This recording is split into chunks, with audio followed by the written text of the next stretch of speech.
So sieht ein naturgemäßer Wald aus. 20 Baumarten wachsen hier. Junge und alte, große und kleine.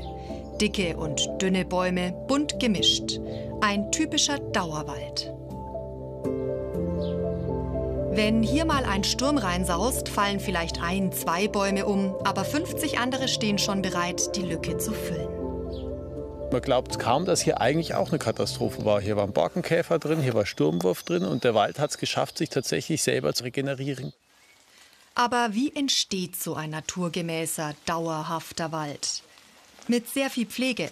Christoph Arndt arbeitet für den Fürstlich-Kastellschen Forstbetrieb in Unterfranken. Heute ist der Friedrichsberg zur Pflege dran. Auch hier hat vor 20 Jahren ein Sturm gehaust. Viele Bäume sind umgekippt. Heute wachsen hier 14 Baumarten, aber ein Dauerwald ist es noch lange nicht. Im Unterschied zur anderen Fläche ist der Wald einfach hier wesentlich jünger. Es fehlen teilweise die alten, dicken Bäume. Und wir müssen jetzt pflegen, um da sowohl die Baumartenvielfalt reinzubringen, die gewünschte im Dauerwald. Wir müssen die Durchmesserstruktur verändern, wir müssen die Höhenschichtung verändern. Und das dauert einfach Zeit. Christoph Arndt muss dabei achtsam vorgehen, seinen Kopf einsetzen. Denn der Wald ist ein sensibles Gefüge. Beispiel Pflege. Diese rot markierte Eiche soll dick werden. Andere Förster würden die benachbarten Buchen mit pinker Farbe 12 einfach umsägen, um der Eiche Licht zu geben. Hier werden sie geringelt. So sterben sie langsam ab. Wenn Sie die Säge nehmen, dann schneiden Sie den Baum ab und dann sind Bäume auf einmal freigestellt, die ihr Leben lang eigentlich daran gewohnt waren, im Dunkeln zu stehen oder im Halbschatten zu stehen. Und das ist einfach erstmal ein Lichtschock auch. Und auch, wir verändern auch damit das Waldinnenklima. So dagegen bleibt der Bestand geschlossen. Die sterbenden Bäume geben den anderen Halt. Und wenn sie irgendwann zerfallen, werden sie zu wertvollem Humus. Seit 30 Jahren baut man hier die Wälder um. Aber der Weg zum Dauerwald auf 4.500 Hektar Fläche ist lang und es braucht Förster mit viel Wissen und einem besonderen Verständnis für den Wald. Sie müssen jede Baumart eigentlich kennen. Was braucht die Baumart? Sie müssen einschätzen können, wo befindet sie sich gerade in ihrer sozialen Stellung im Bestand.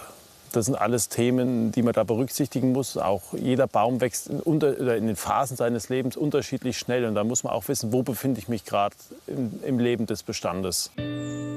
Es gibt aber auch Bereiche im Forstbetrieb, wo der Waldumbau erst beginnt. Denn auch hier hat man lange auf die Fichte gesetzt.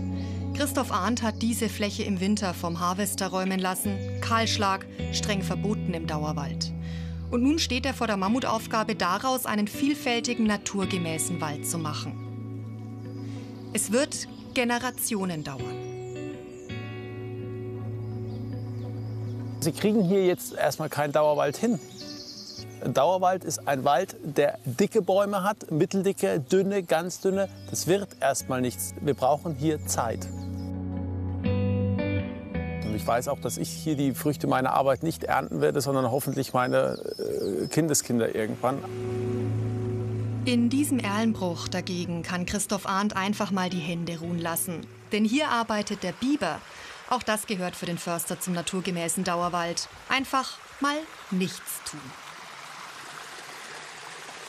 Wir versuchen ja im Dauerwald das Ökosystem als Ganzes zu betrachten. Und da gehört für uns hier der Biber dazu, weil er einfach die angenehme Eigenschaft hier mitbringt, dass er uns Wasserspeicher im Wald generiert, die wir hier nutzen können. Ja? Da, wo es Wasser ist, geht es den Bäumen besser. Das stellen wir hier auch fest.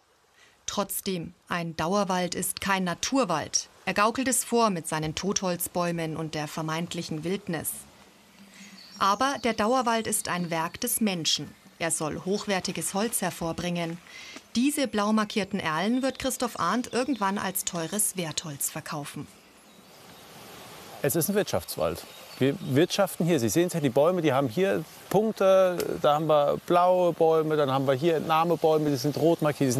Es ist auch ein Wirtschaftswald. Ein naturgemäßer Wirtschaftswald. Einer, dem man kaum ansieht, dass hier Holz geerntet wird. Mit Wertholzeichen, Biberdämmen und Menschen, die neue Wege in der Waldpflege gehen.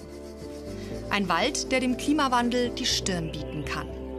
Aber nochmal, was ist für Christoph Arndt das überzeugendste Argument für einen Dauerwald?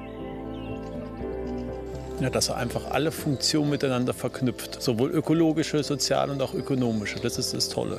Es ist ein sehr langer Weg, bis man im Dauerwald ist. Aber wenn man erstmal da ist, ist es eine tolle Sache. Ein Dauerwald ist mehr als nur ein Mischwald. Er erfordert viel Wissen und macht sehr viel Arbeit. Wohl auch deshalb ist er immer noch die Ausnahme in Bayern.